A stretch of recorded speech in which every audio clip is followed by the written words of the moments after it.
Lahad ng mga balita ukol sa mga likha o tuklas ng siyensya, teknolohiyang bunga ng eksperimento at obserbasyon, bagay na nagpapabago sa takbo ng panahon, sa lipunang ginagalawan, sa kapaligiran, sa kalikasan at sa ating daigdig. Samahan natin si Meli Tenorio sa isang oras na usapan sa Siyensya na, Tekno pa!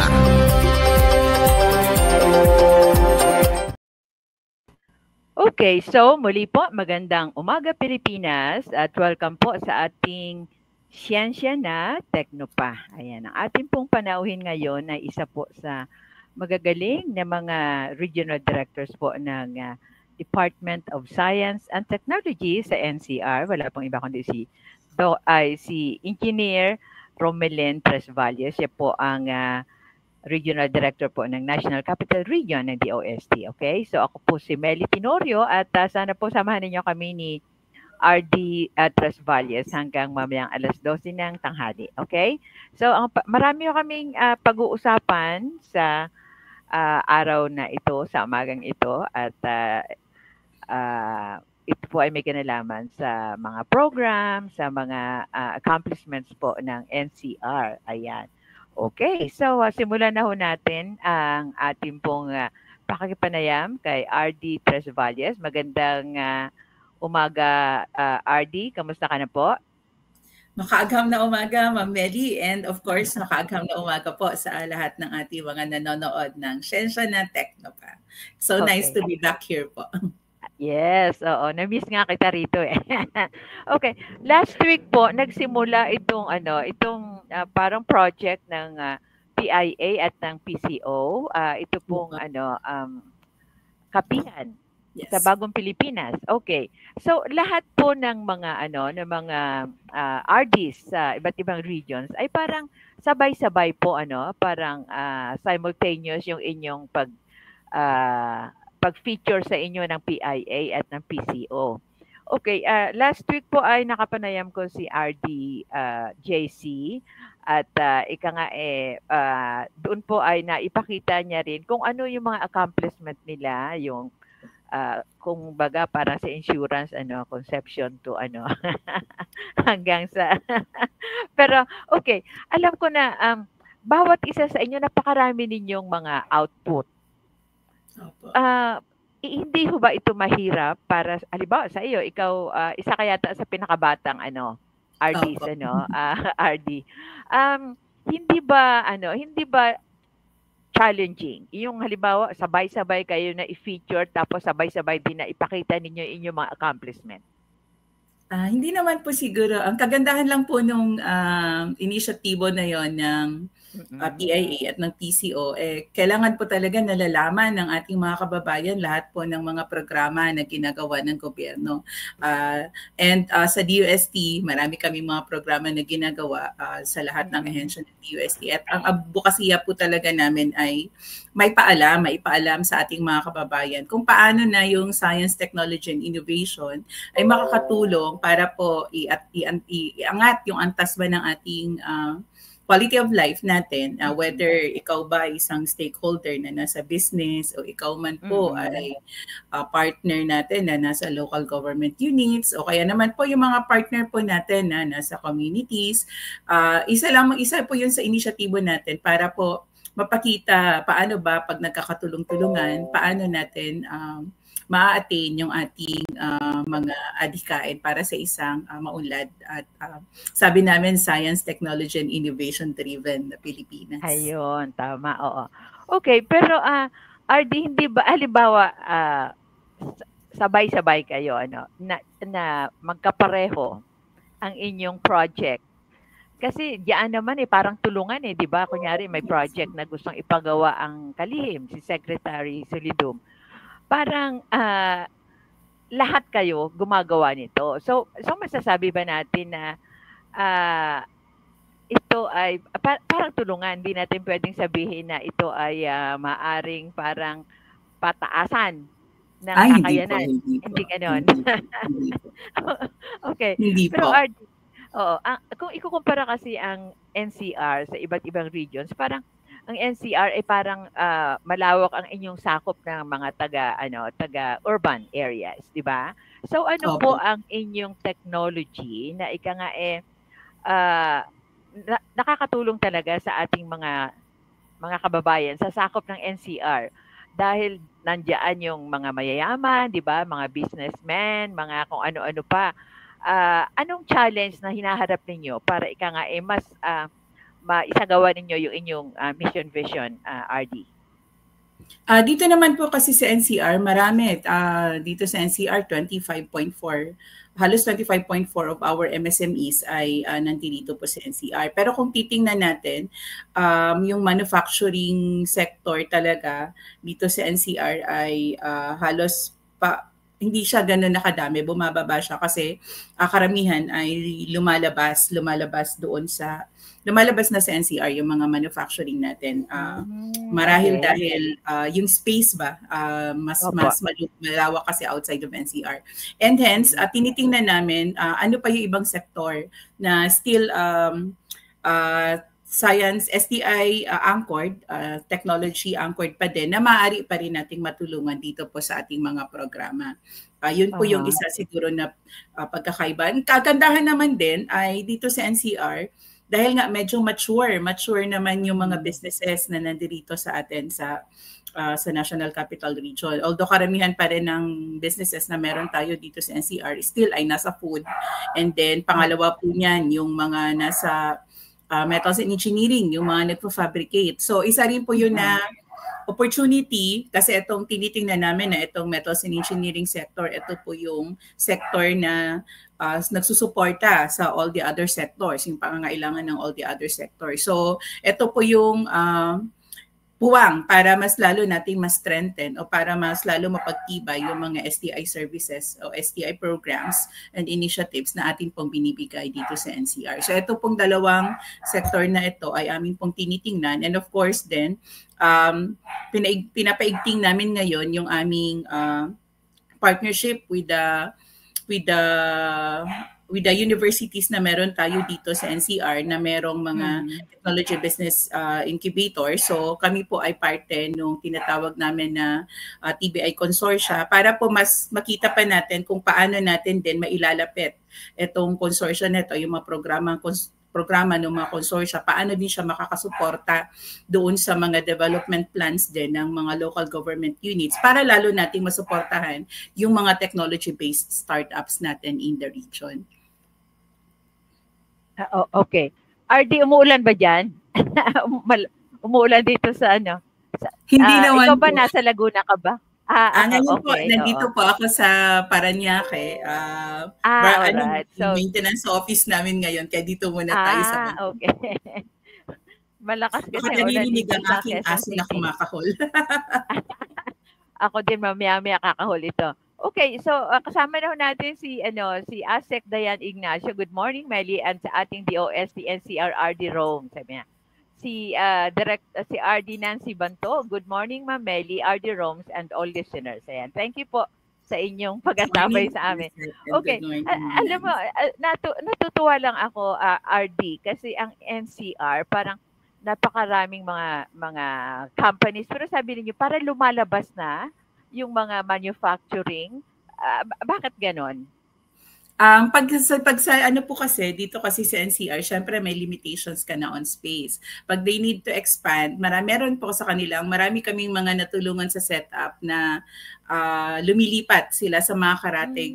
Merong lumilipat na dyan sa Bulacan, sa Cavite, sa Laguna. Unang-una, yung space considerations. And of course, yung space considerations and yung labor na din, yung source, mas marami na rin na nandoon sa Karatig probinsya kasi, and mas nailalapit din nila yung kanilang operations doon sa mga raw material sources nila, and yung rental kasi mas mababa kasi dito sa NCR medyo yung mga if you're nagli-lease ng property para sa iyong production area, medyo may kamahalan, and looking at improving their productivities or improving their bottom lines, tinitingin talaga sila na options. Having said that, marami pa depende din doon sa depende doon sa kanilang mga produkto at mga serbisyo. Yun naman yung isa sa mga nagde-determine din kung magsistay sila dito sa NCR or ilalabas nila yung kanilang productions sa mga karatig na city at karatig na probinsya. Alright. So RD, ang DOST system merong 4 na pillars, di ba? So dito sa 4 na pillars na ito, lahat po ba yan ay naisagawa ninyo? Pero alin doon ang pinaka ang pinaka na isagawa na ninyo? Sa 4 na pillars po ng DUST, unang-una po dito yung promoting human well-being. Kasama po dito yung aming mga programa on research and development para sa environment, sa agriculture, sa health, sa food security, kasama po yan dito. And yung mga S&T scholarship programs po ng DUST, kasama rin po yun doon. Kasi we need to really develop po yung ating, of course, yung ating human capital. Parte po yan ng 4 na pillars. And pangalawa pa, habang dine-develop natin yung human capital natin, syempre magta-translate yan into creating wealth. So dito sa pangalawang pillar namin, tinitingnan namin na ma-foster talaga natin yung wealth creation. Dito maraming mga programa na ginagawa yung ating mga regional offices under pillar 2, yung fostering wealth creation. And kasama dito yung aming umbrella program for technology transfer and of course umbrella program natin para sa mga micro, small, and medium enterprises, yung ating pong small enterprise technology upgrading program. And kasama din po dito yung, syempre ang parati po nating sinasabi ay inklusibo ang science, technology, and innovation. So dito po sa fostering wealth creation, kasama rin po dito yung programa ng DUST regional offices on improving the quality of life and opportunities para sa mga disadvantaged areas natin, yung ating pong community empowerment through science and technology program. And kasama din po dito sa fostering wealth creation, yung aming pong programa din para sa mga overseas Filipino workers para po sila ay maengganyo na magsimula ng kanilang technology-based enterprise dito po sa atin sa Pilipinas, yung Innovations for Filipinos Working Distantly from the Philippines program na ginagawa po ng lahat ng regional offices din. And of course, yung aming pong bagong 2 programa ng mga regional offices, yung aming pong iStart program para po doon sa mga local government units natin para maipasok nila doon sa kanilang planning process yung STI lens. Kasama po yun doon. And yung aming pong Smart and Sustainable Communities program kasama rin. And of course po, yung mga programa para sa mga startup at yun pong mga R&D na ginagawa ng DUST din na nag-generate ng mga technologies na maaari pong magamit ng ating mga industriya. And of course, importante na as we create wealth, napoprotektahan natin ito. And hence, dyan po pumapasok yung pangatlong pillar namin sa DUST, yung atin pong wealth protection, kung saan naman po lahat ng ating mga DRRM programs ay pumapasok, lahat po ng STI information initiatives, dissemination ng DUST for warning, disaster preparedness and mitigation ay dito rin naman po pumapasok. And of course, importante na nasusustain po natin lahat yan and kasama po yung institutionalizing sustainability doon sa ika-4 na pillar po ng DUST programs. And hence, with that 4 pillars, lahat po talaga ng inisyatibo ng lahat ng DUST agencies ay napapaloob po sa 4 na initiatives, so 4 na strategic pillars po na ito. Ayun, okay. Pero sa NCR ba, ano yung technology na talagang kumbaga yun ang parating nire-request at maraming adapter? Dito sa DUST NCR ay isa sa nakikita namin na parati talagang sa side ng mga local government units. Sa side ng local government units ay kasama po dito yung technologies talaga natin for waste management. Yun yung 2 yun ang parati naming nakikita na rene-request regularly ng ating mga partners.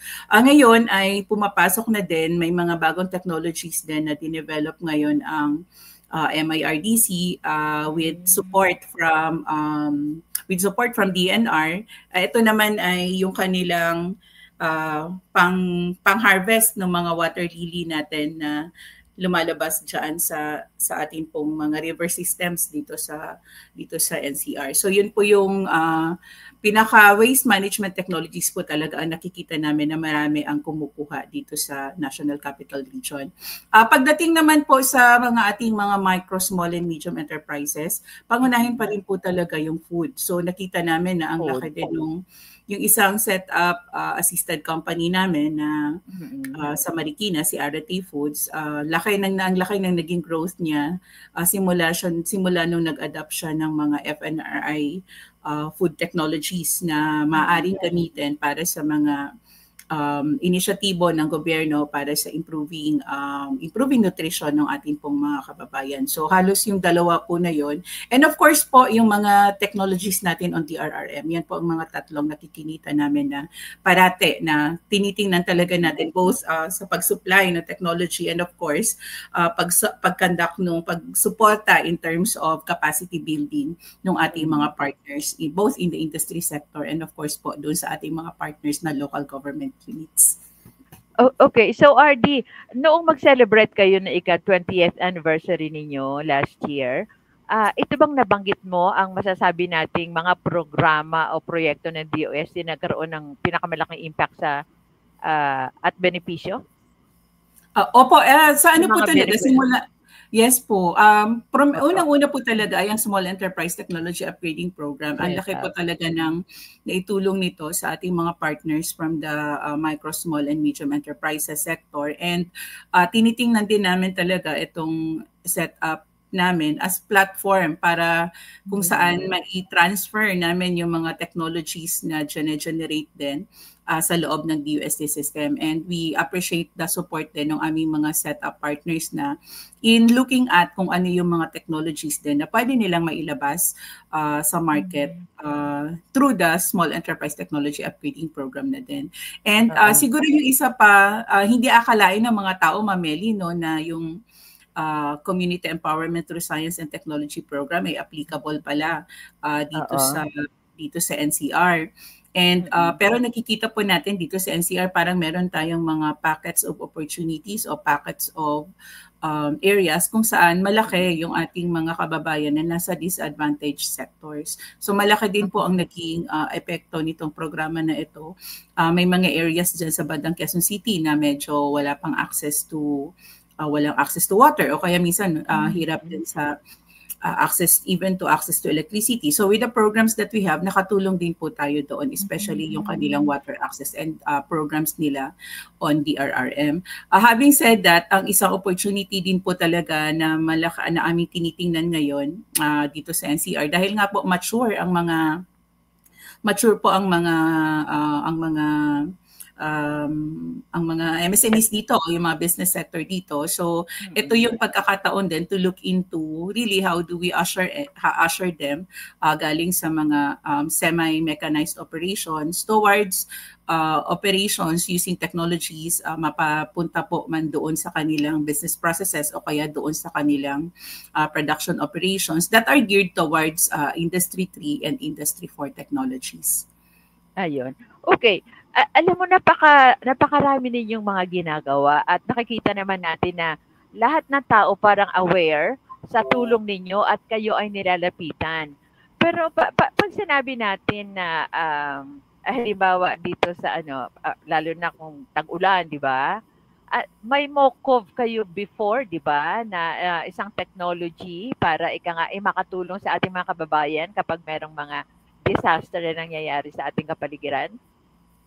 Opo, ito pong MOCOV technology po ay sabi nga po natin ang very innovative ang ating mga kababayan, hindi lamang po yung mga partners natin from the academic institutions but also yung mga partners natin from na mga inventor. So ito pong MOCOV technology, gawa po ito ng isang inventor natin na nakikita natin that would be really able to help doon sa disaster risk reduction and management activities, in particular pagdating sa disaster response. So meron po tayong na-deploy na-deploy na MOCOV dito po sa Caloocan. Meron din po ngayon ongoing para po sa Muntinlupa at para naman po sa Taguig. Nakikita po natin. And nakita nila kung paano nakakatulong talaga itong technology na ito sa kanila. Kaya po itong Caloocan actually, bumili po sila ng isa pa na MOCOV out of their own investment. Opo. Talaga? Opo. So nakakatuwa naman po. Isa din po 'yun sa aming mga strategies din when we showcase technologies, mapakita kung paano ito magbibigay ng impact doon sa kanilang operations o kaya paano magbe-benefit yung ating partners o yung ating mga kababayan. And sana ma-encourage sila na out of their own initiatives, out of their own funding, magkaroon o madoble o maibigay din nila sa iba pa nilang mga stakeholders o sa iba pa nilang mga sinisilbihan din po ng mga kababayan natin. Pero RD, magkano ang isang MOCO?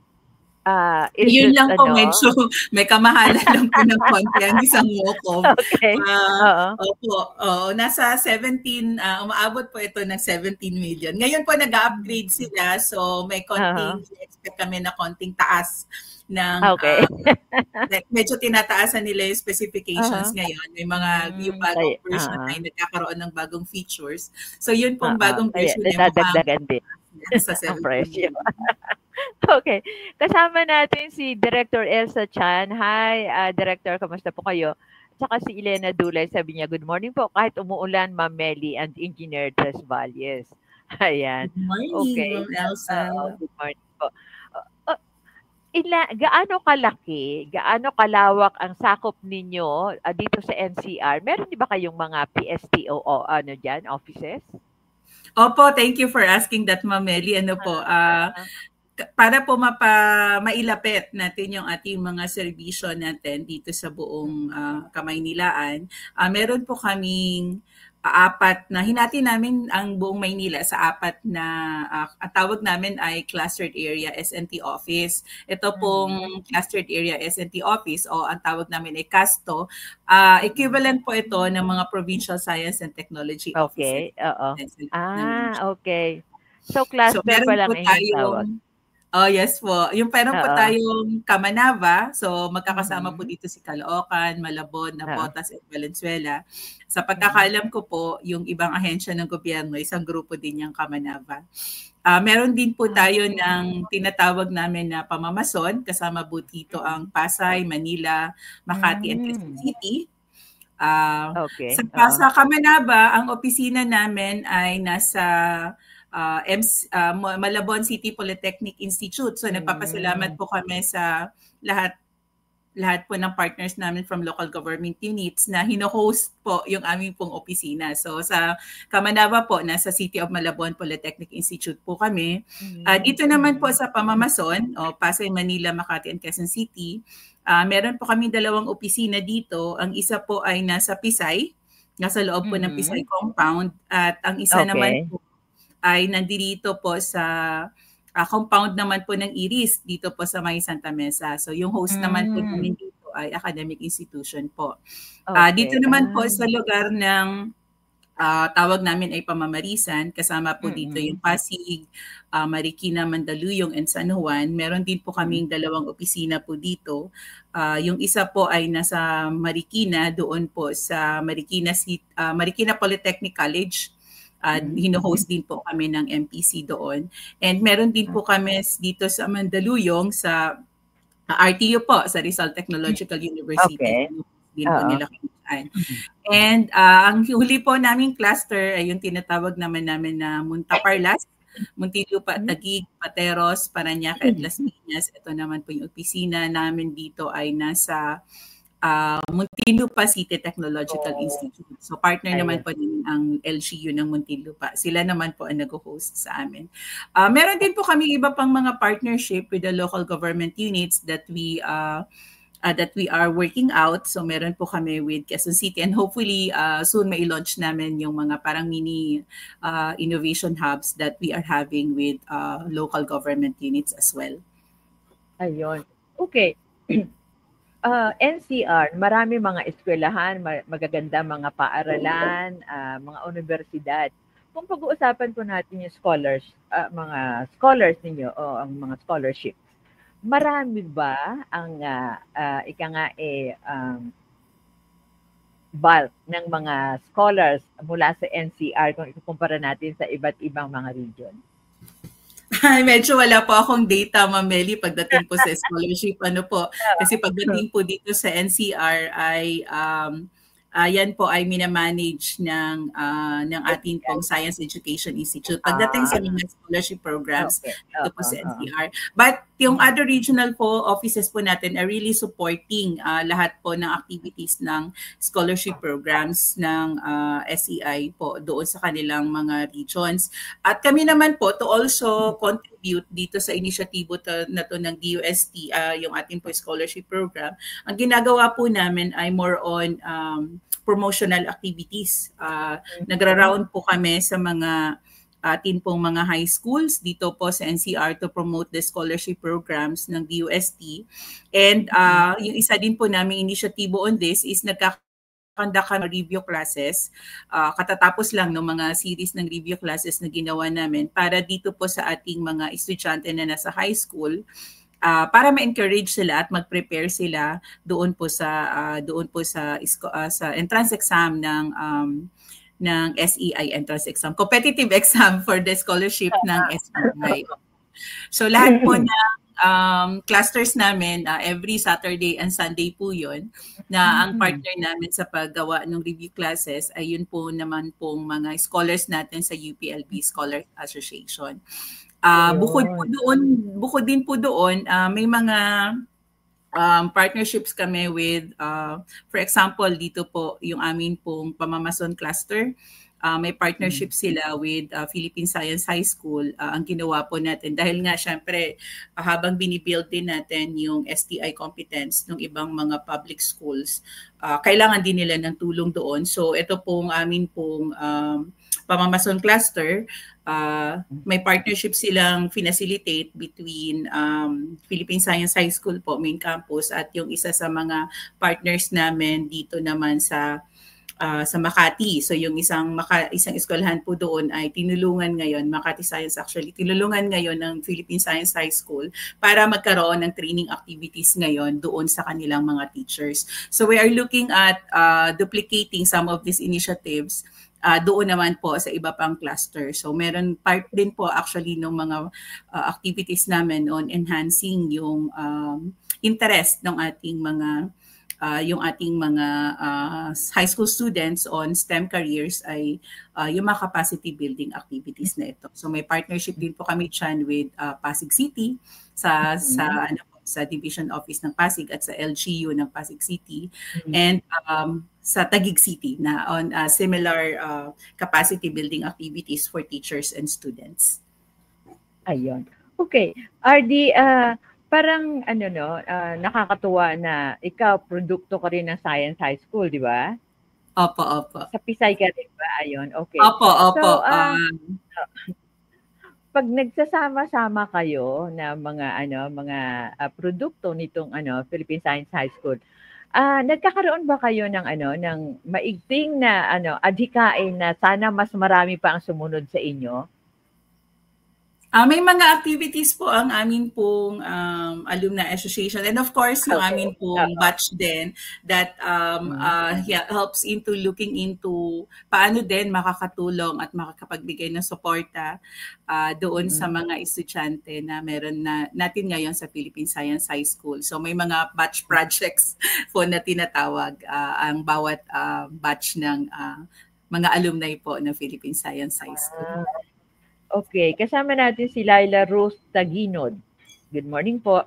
Okay, pero RD, dito ba sa inyong pakikisalamuha, hindi lamang sa mga adult na mga businessmen at sa mga adult na nagtatrabaho sa ibang bansa. Yung mga kabataan ba, mas challenging ba ang makipag-ugnayan, makiharap sa kanila kung ikukumpara doon sa mga made na ng mga businessmen? I think bawat sabi nga nila hindi mawawala yung anong tawag nila diyan, generational differences. Hindi po Yes. talaga mawawala yung generational differences. But I think po na bawat generasyon meron siyang competitive advantage o meron siyang mindset that's unique to them na advantageous that all of us can actually also learn from. Ang kagandahan sa mga kabataan ngayon ay very innovative ang kanilang mga pag-iisip. So yun naman po ang plus point sa mga kabataan ngayon. I think ang influence naman na magbibigay naman ng mga older generation kasi syempre sa mga opisina po natin may intergenerational differences na po yan. Ang kagandahan naman po siguro na maibibigay ng mga older generations naman yung mga millennials naman po at tinatawag natin na baby boomers yung wisdom that they have learned naman sa their life. So yung I think kung magkakaroon ka ng taking advantage, leveraging on this parang skill sets that each of and yung paradigms that each of the generations would really redound to mas magandang, mas innovative na system, mas magandang pagko-conceptualize ng mga programa and of course, mas magandang impact din yun sa ating mga kababayan. Ayun. Kasama rin natin si Administrator Nathaniel Servando. Thank you, the Administrator, for watching with us. At balikan lang natin yung nabanggit mo kanina, RD. Yung ating mga kababayan nagtatrabaho sa ibang bansa, iForward, at saka yung binanggit mo yung kaninang iStart. Okay. Yung iForward at saka iStart, pwedeng mag-ano yun di ba? Kasi pwedeng maging businessmen ang mga yung gusto nang umuwi na mga OFWs, di ba? Pero sa kasalukuyan, ano ang kalagayan? Yung atin pong mga yes po. Marami na rin po tayong natulungan doon sa ating iForward program. So ang ginawa po natin dito sa ating iForward program ay dinevise po natin siya para ma-prepare natin sila to start their businesses. So meron po itong tinatawag namin na two-phase program po ito. Ang unang phase ay yung ating capacity building on business capacity building on technology business development. Tapos po pagkatapos ng capacity building, saka lang po sila makakapunta doon sa phase 2 ng programa. Ang nakita po namin na simula nung tinakbo natin itong programa na ito nung 2020 during the onset of the pandemic, nagkaroon na rin po kami ng mga pagbabago doon sa program designs. Nagkaroon siya ng ngayon po sa run ngayong 2025 ang isa pong improvement na ginawa po namin doon sa program design is para magkaroon siya ng pre-ideation phase. Para po ang nakita po kasi namin doon sa runs from 2020 to 2024, meron po tayong mga kababayan na hindi pa defined sa kanilang isip kung ano yung kanilang business na papasukin. Alam nila kung ano yung mga interest nila.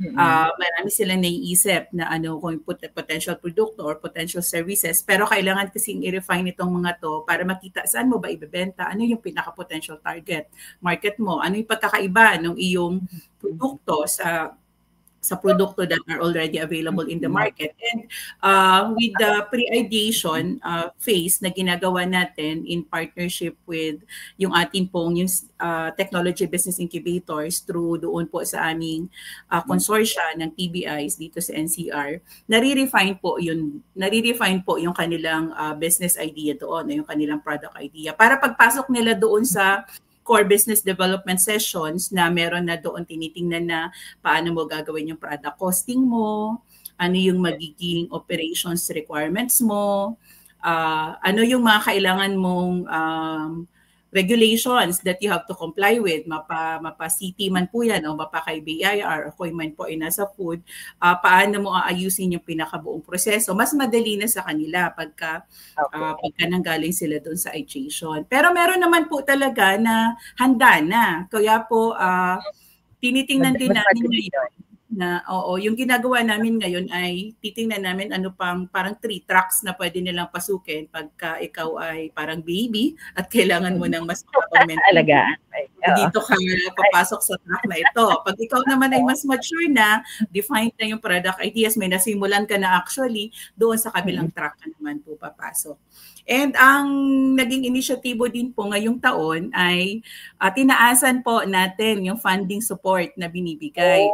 Unang run kasi, po Ma'am Meli, parang 250 nga ba yung binibigay lang namin noon.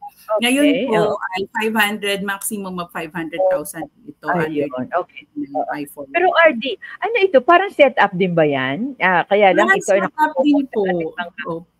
Ayun. Ang kagandahan lang po nito, Ma'am Meli, din dahil rin-recognize nga po natin na budding businesses pa lang sila, nagsisimula pa lang, and alam natin mas kailangan nila ng tulong in terms of testing their product, paano pa mai-improve, i-iterate yung product. So dito po sa iForward PH, meron po itong aspeto na binibigay namin as grant. So ang grant, ang may refund component lang po ay yung gagamitin nila para sa equipment. Yun po, may refund po yun. Pero yung expenses na gagamitin para po mag-product testing, syempre kailangan po munang ipatest nila din sa kung ano yung compliances. So product testing kasi po yun. Yung kailangan po nila na initial packaging support, yung tamang label, tapos packaging for a limited volume para po matestra nila sa market yung produkto, yun po, pwede rin po yun na ibigay na grant. And yung mga consultancy services and training activities po, nakakailanganin, yun po ay para po doon ma-fully develop nila yung produkto, yun po ay binibigay din po as a grant. Okay. Yung component ng refund, wala rin po yung interest. Tapos po, may din po, may grace period din po yun na 6 months to 1 year na grace period. Depende po sa maturity ng financial analysis o depende sa results ng financial analysis na atin pong gagawin. Okay. Itong approval limbawa ng iForward, ano yun? 3 years din para maibalik? Opo, 3 years din po yun pa. 3 to 5 years halos po para po maibalik yung pondo. Okay. Oo.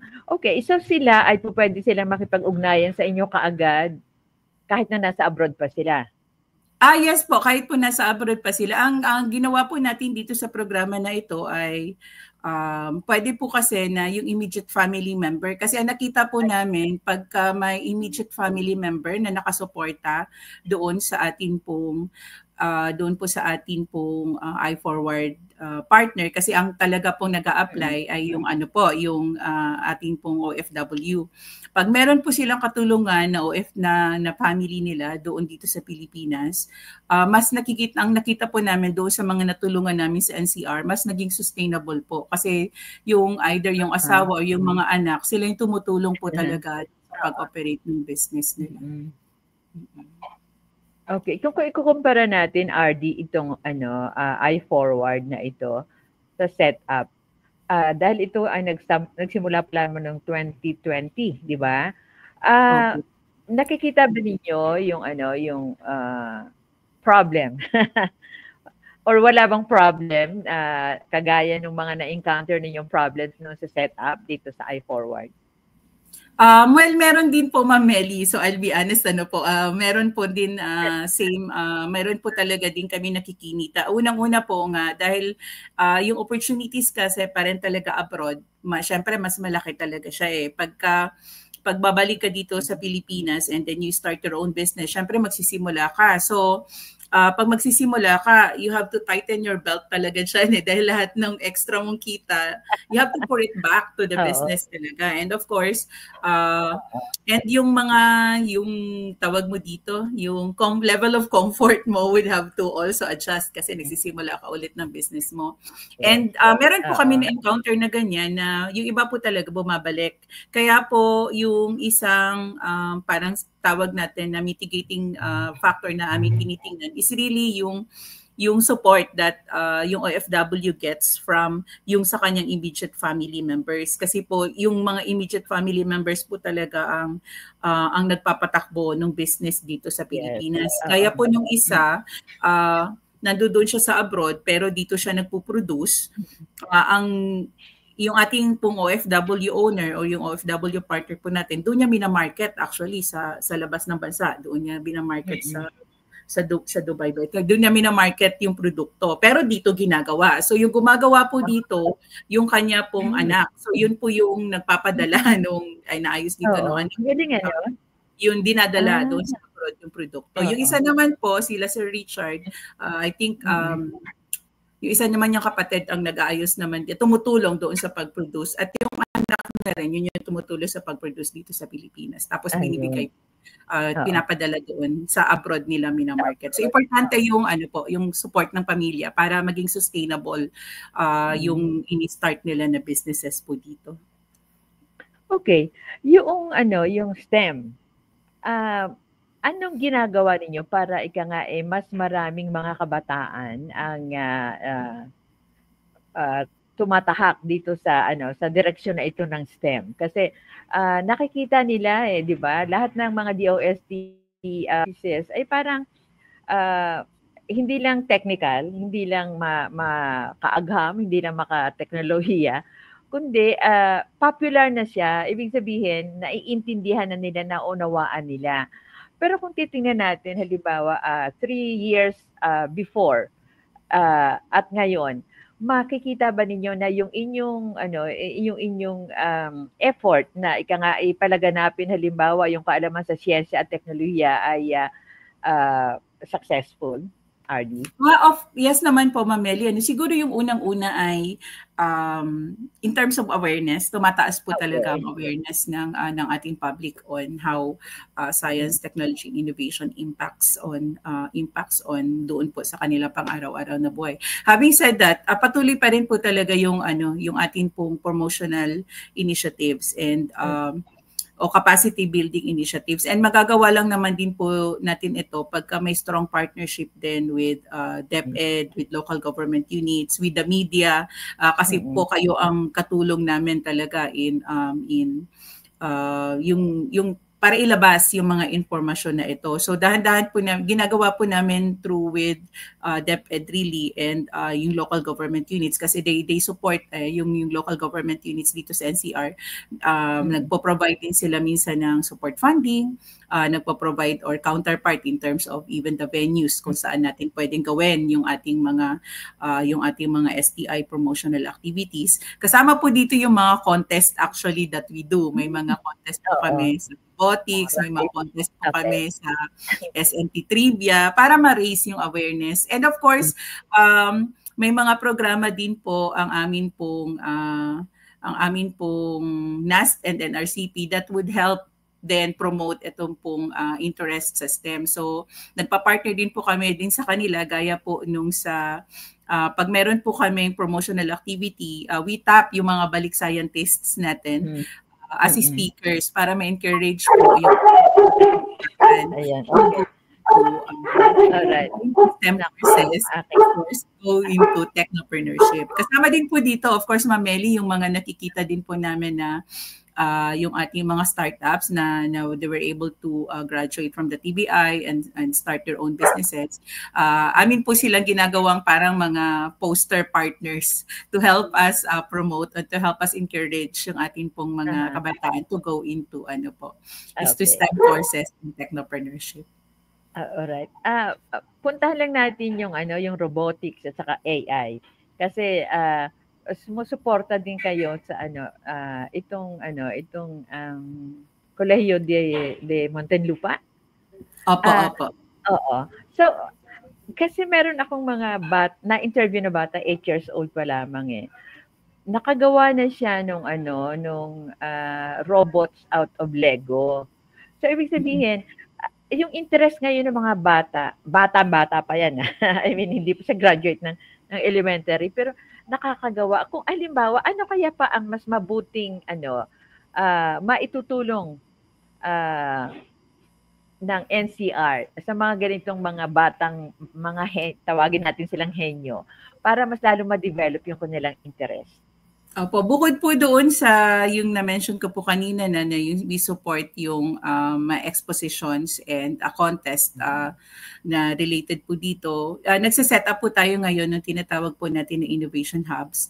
And we foresee ito pong innovation hubs po na ito kung saan pwede silang magkaroon ng ideation discussions, mentoring support para po lalo pa nilang kailangan po syempre ma-refine pa yung ma-refine yung produkto o product idea na meron pa sila. Paano po yun, paano po i-test kung talagang yan ba ay may potential market. So yun po yung mga tinitingnan po natin na ating gagawin sa ating pong mga innovation hubs. Even looking into parang pilot o yung prototyping support kung paano sila makakagawa ng prototypes.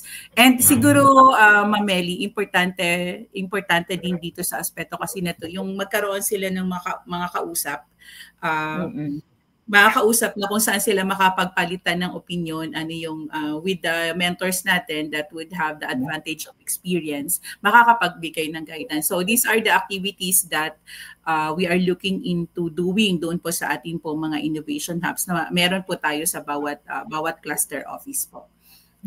Ayan. Okay. Yung CES, balikan lang natin ng konti kasi yung community enhancement kasi parang pag ikaw ay nasa urban, parang iilan lang yung community na pwede mo tulungan, di ba? Halimbawa, yung mga nasa laylayan or yung mga nasa urban poor, di ba?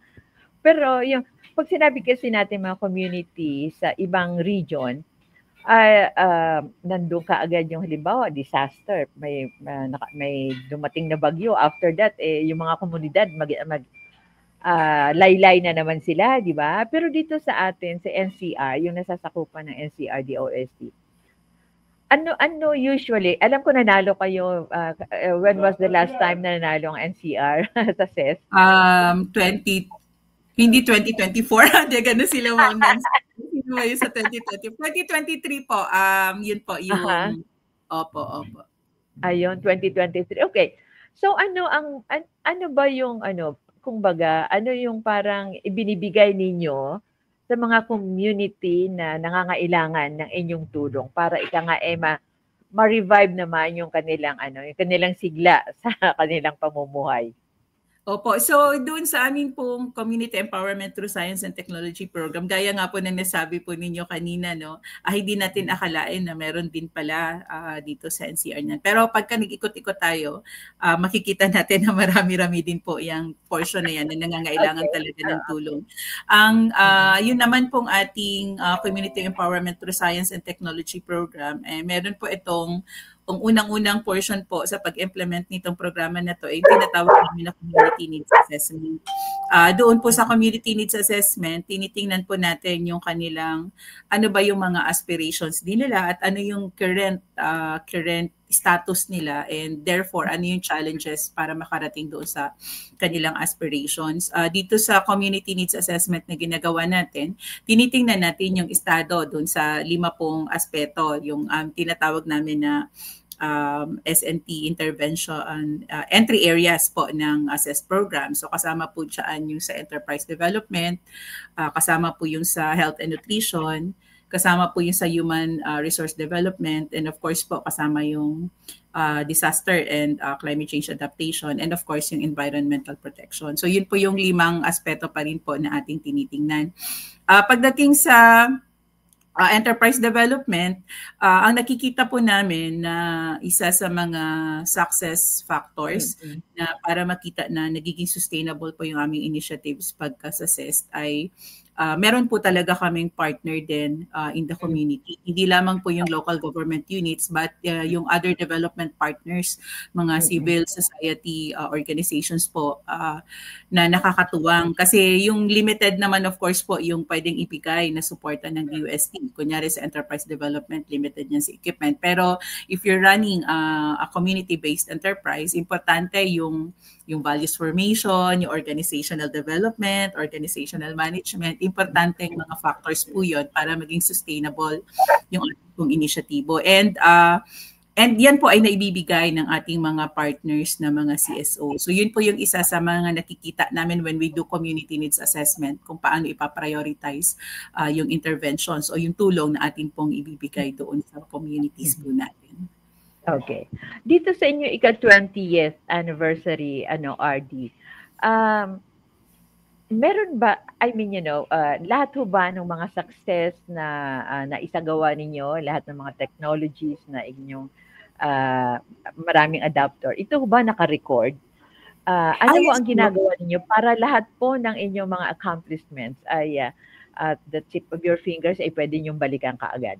Kasi ang Region 3 parang meron silang magazine na lahat ng mga performances nila, accomplishments nila nandoon. Kayo po, ano po ang inyong pamamaraan? Meron kaming internally generated system lang na doon po namin nakikita. Tapos every year, pasama po yun sa aming performance reviews na tinitingnan. Ngayon po ay para to improve yung mga mekanismo kung paano namin ginagawa. And part of as well of our digitalization efforts, sinesystematize po namin ito. Kasama po yung mga monitoring results. Pag nag-monitor kami, ano yung mga commonly encountered problems. So that pagka itong nakikita namin at the thematic area namin itong commonly encountered problems, binabalik po namin doon sa proseso.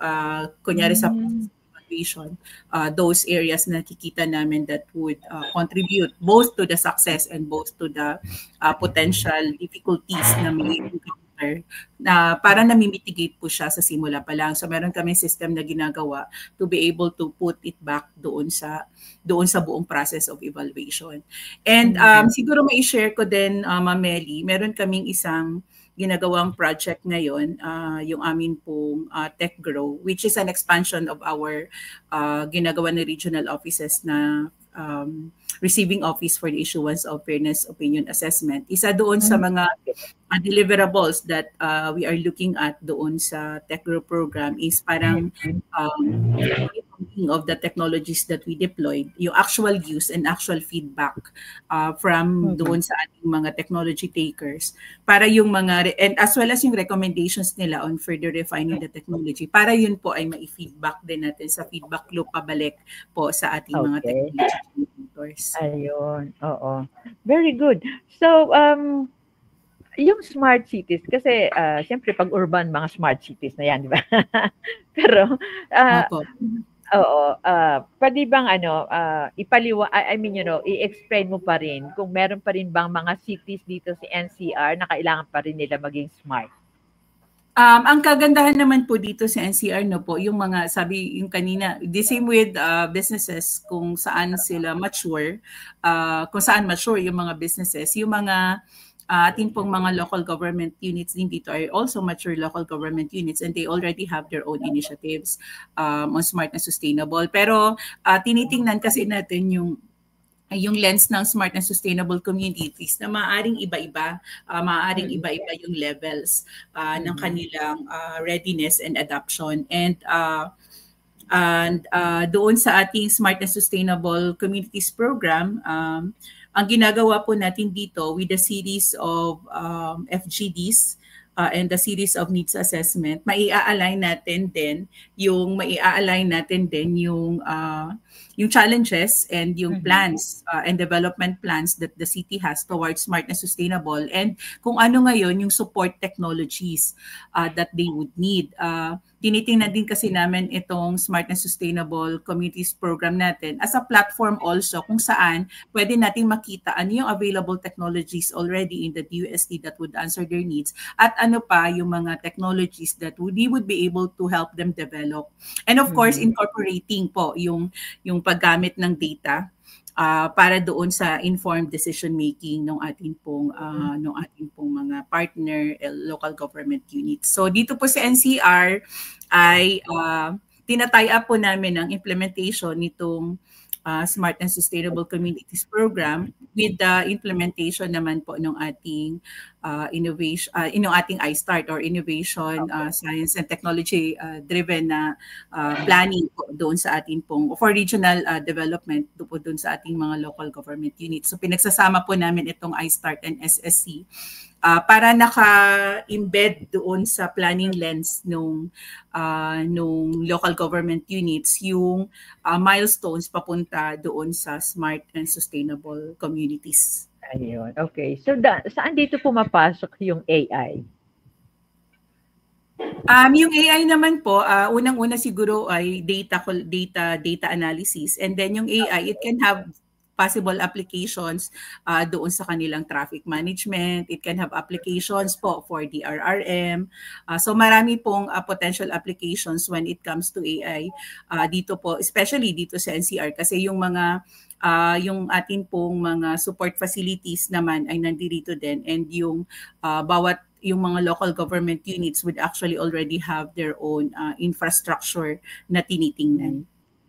Okay, ayun. Okay. Ano naman ang inyong proyekto, program, or iniisip para sa mga kababaihan? Tapos na po yung March, pero meron bang maasahang project or program ang mga kababaihan, hindi lamang sa buong DOST, kundi mga kababaihan na sumusubaybay sa Department of Science and Technology?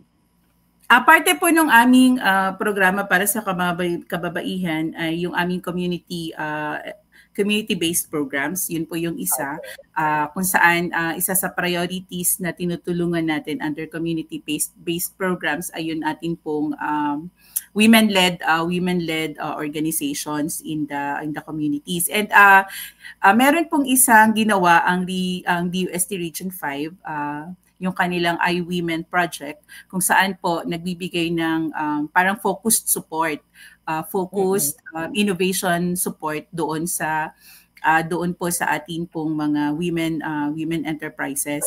And I think there's an initiative from office po nila ASEC Dayan to have it to look into implementing this program on a national level.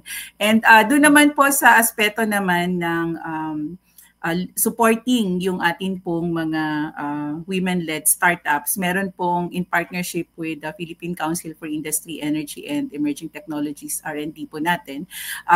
Ini-implement din po ng regional offices yung tinatawag po natin na WISE program o yung Women Helping Women Innovate Social Enterprises. So yun naman po din, yun yung dalawa o tatlo na pala na mga inisyatibo na atin pong sinusuportahan pagdating po sa pagsuporta sa ating pong women entrepreneurs.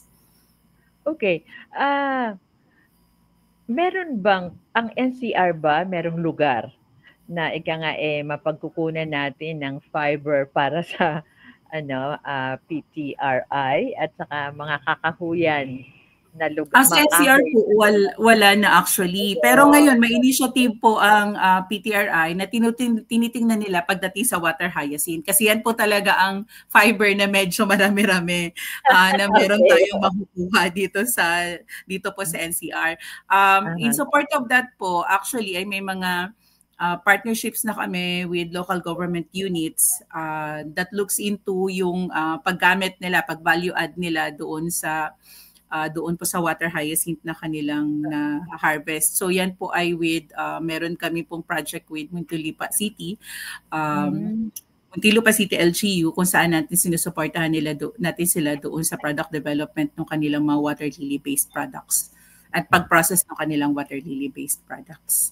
Okay, sabi ni PD Ramil Uy, hello, RD Rome's watching while supervising the scholarship qualifying exams. Ay, opo, ngayong weekend po yun. Sabi niya, lagi na lang akong late sa class.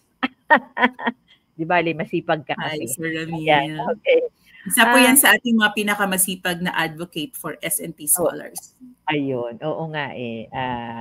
Kaya maraming mga produktong magagaling na na mga scholars ang bawat isang region. Pero marami ka bang mga graduate na scholars na nandiyan sa iyong opisina, RD?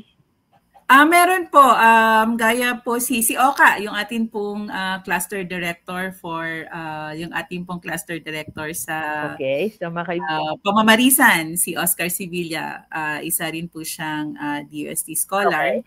Opo, yung amin pong budget Mm. officer, isa rin pong DUST scholar. And may mga DUST scholars din po kami ng mga technical staff. Okay. Merong meron ako nakausap, sabi niya, Meli, ano ba yung DOST? Sabi niya, ang gaganda raw ng project ninyo, pero ang hihirap daw ng pamagat. Sabi niya. Sabi niya, bakit ganun? We will note that, Ma'am Meli, kasi kahit kami din ay nagbubulol sa pamagat ng aming mga programa. Oo, sabi niya, Meli, ano ba yan? Samantalang parang ganito lang yan di ba? Sabi niya, sabi mo naman sa kanila, sabi niya, mag-create naman sila ng isang word lang na mag-i-explain na ng buong program. So, ibig sabihin, sabi ko, sige, sabihin natin. Kasi mga scientists yan, sabi ko, hindi nila kaya maisip yung isang salita lamang na makapag-describe ng isang buong program, di ba? Pero alam mo, na, ngayon nga may improvement na RDA. Kasi noong nagsimula pa na ako mag-cover, talagang highfalutin. At saka pati ako, sabi ko, nangangarag dahil nga sa nosebleed talaga. Pero ngayon, parang kayo ay word of mouth na kayo kahit nasa ang mga household. So, congratulations. And we would like to thank the support of media on that as well, Ma'am Meli.